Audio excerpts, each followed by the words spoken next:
Hi guys, here's another really simple page in my reading Traveler's Notebook. This is my new 2019 book. If you haven't seen the flip through of my 2018 one, I will leave that link up here for you, but this is going to be the first page in this book. And I am using the awesome new Good Read stamp set from Kellie stamps. Now that is available today, it's release day today, so you can go ahead and I'll leave the link for you down below in the description box. Head over to the shop and pick this one up. It is awesome, and I'm sure that won't be around for long. So I've got this photo of the first book that I've read this year, which was Burial Rites, which I really enjoyed, and I'm going to just do a little page in my notebook here. What I want to do is on the left hand side is do a bunch of repeat stamping. So I'm just grabbing this little piece of scrap paper. I've washi taped it in onto the right hand side so that I've given myself a mask to make sure that none of my stamping is going to go onto the right hand side. Now, because this is the first page in my book, I just wanted to put a little bit of padding underneath it so that everything stamps really nicely, and there's lots of sort of stamping mats that you can get to do that. I just used a good old mouse pad. It works a treat. It just evens things up a little bit, otherwise the right hand side of my book is going to be super high compared to the left hand side, so that's why I've done that.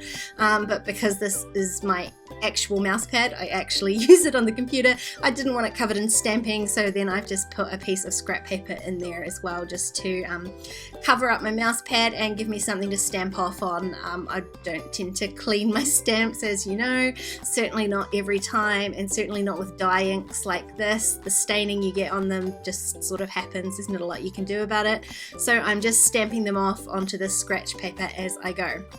So you can see what I'm doing here. I've grabbed a bunch of pink colored inks, and I've done that because there were a few little pops of pink in my photo, so I really wanted to kind of highlight that rather than going with the sort of grey brown colors that are also in my photo. So I've picked out a whole bunch, and I'm using basically every stamp on this stamp set. I'm using all the stamps that I love, and I'm stamping a row of them, starting from the bottom, moving up, and each time I do a row of stamping, I'm picking a different colored ink. Now, there are not enough stamps on the stamp set to fill up my page like this, so some of them I am going to repeat, and ones like this one, which are just single lines, I'm going to do more than one line of stamping on it just to give it a bit more visual weight compared to some of the other stamps.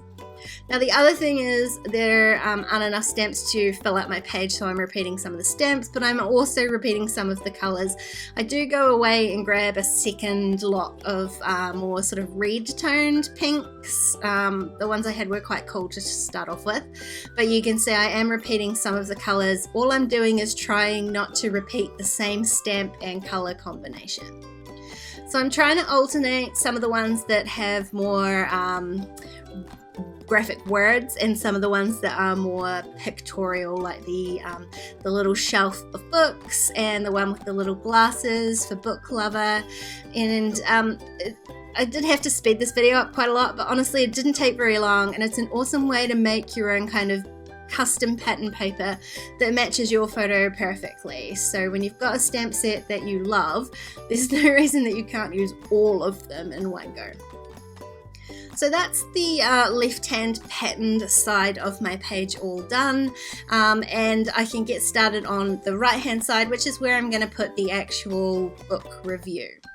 So I've printed out my photo. I'm pretty sure it's about 3 inches square, and it matches this stamp perfectly. This stamp is about 3 inches across, so I'm going to create this column of book review.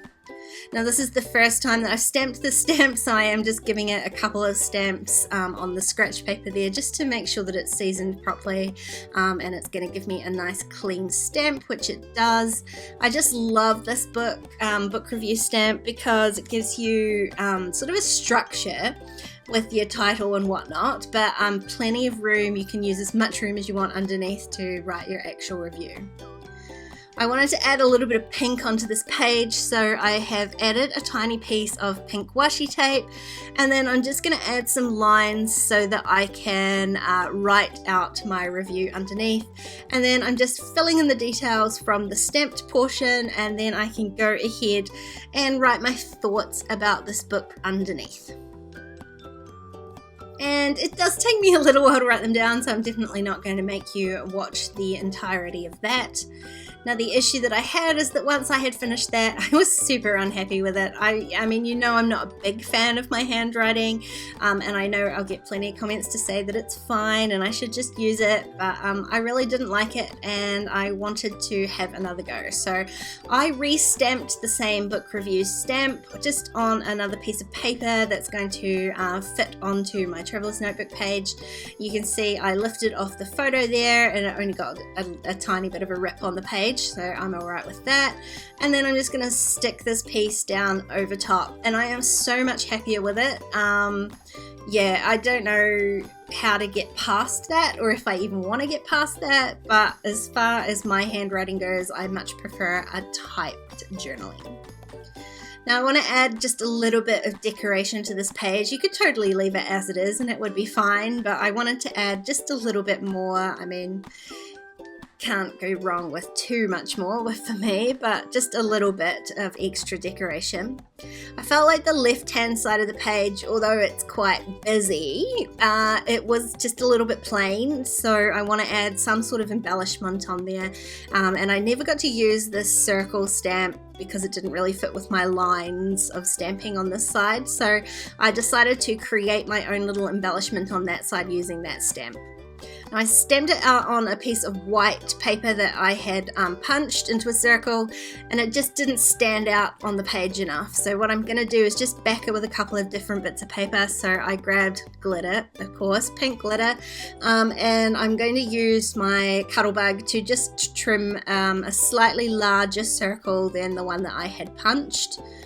This whole embellishment does end up being slightly larger than I had imagined it would be, and that is because I started with that punched paper rather than using my dies, but it works out fine in the end.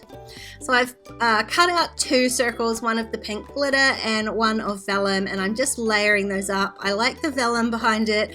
It just dulls back that stamping just enough to make the actual embellishment piece stand out enough.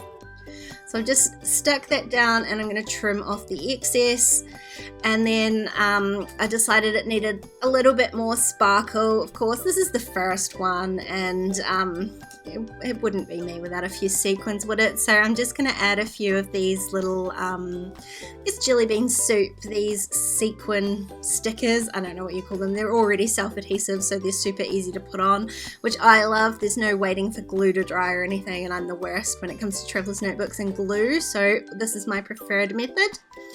And that is this page all done. I'm super happy with the way it turned out, and I'm really glad that I rewrote that journaling and added all those little bits of sparkle. Now this is an awesome stamp set. Like I say, don't hang about, it will definitely sell out, this one, so I will leave the link for you down below. If you enjoyed this video, please give it a thumbs up, and don't forget to subscribe to my channel if you haven't already. If you want to keep watching, there's a couple more videos on screen. Otherwise, I'll see you next time. Bye guys.